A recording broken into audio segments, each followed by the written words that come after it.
I'm a psychologist, and I'm going to bring today an idea, which is the result of a personal concern.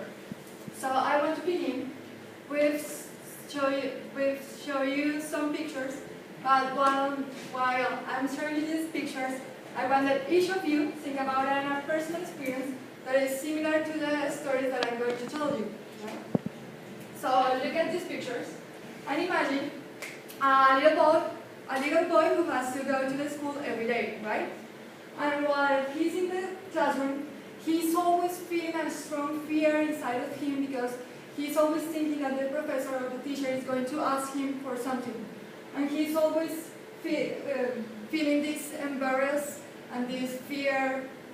And he used to be this shy and quiet kid who doesn't speak a lot. And on the other hand, I want that you imagine a guy who really could get his dream job, right? And every time, and he's a really intelligent guy, and he's really prepared. But every time that he has to go to his job, he faces the situation that he's always feeling this fear and this shame, and every time that he has to meet with his boss, he's like blushing and sweating, and he feels his heart speed up and goes faster and faster. And before a presentation, he never can sleep or eat at all. So I guess all of you have a similar situation in your mind that probably you have lived or you have seen that others live this situation. And I want that you multiply this sensation, this feeling that you recognize thousands and thousands of more deeply and more strongly, right? And this sensation is known as the social anxiety disorder.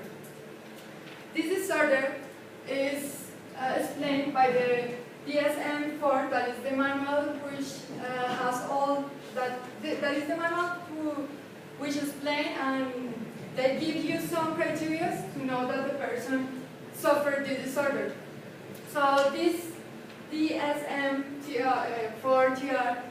explain that the social anxiety disorder is like a strong fear, not a normal fear that you can feel in your life. Like it's something that you feel like it's like a strong fear or embarrassed of being judged by others. And this fear is too strong that interferes with your daily activities. And so you can go to your school or you can go to your work because you are always feeling unconfident about yourself. So there are two explanations for this disorder. One of the explanations is the biological component, and the other one is the learned component. The biological component is obviously in the brain. So here you can see the hypothalamus, and in the tip we found the amygdala. The amygdala is the responsible of all our fear reactions. So in a person which is faced a dangerous situation, his amygdala is going to trigger the fear, right? But in a person with this disorder, this amygdala is going to trigger the fear even when he doesn't face a dangerous situation. The other component is the social component, which I want that you imagine a shame, like a shame. And this component is compounded by negative thoughts. So you have a negative thought in your mind, and you live some situation, right? And through your life, you accumulate these situations, and you are going to start to build like a shame. And this shame through your life is going to be strongly. So the person, even when he doesn't expose to a dangerous situation, these persons are going to bring to your body the sensation of fear, and just because his negative thoughts. So the solution that I want to bring today is that you realize, each of you realize, the importance of recognize this disease, because it's a disease that interferes with the life of a person. But moreover, this disease has two solutions. One of the solutions is by drugs, right? So you take a pill every day and you're going to feel better. The other solution is with psychotherapy. But if you are not have this knowledge of this information, you are not going to be able to recognize that you can work on your problems and to improve and overcome these problems.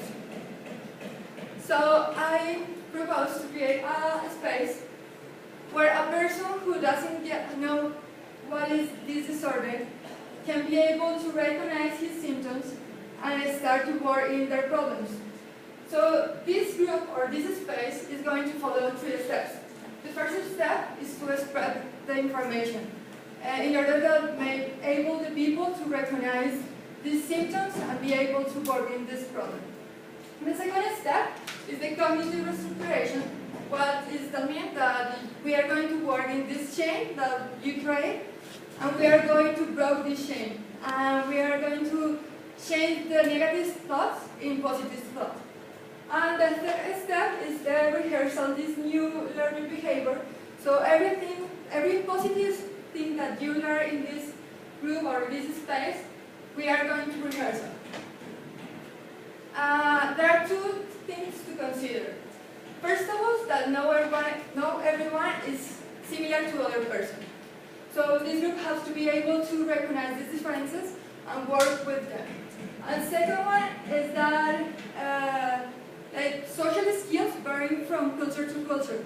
So we have to be able to recognize these differences and take advantage of these differences. To summarize, I want that each of you go today with the idea that it's important to recognize this disorder because you are maybe not going to change the world, but you are going to change the life of a person. So thank you for listening.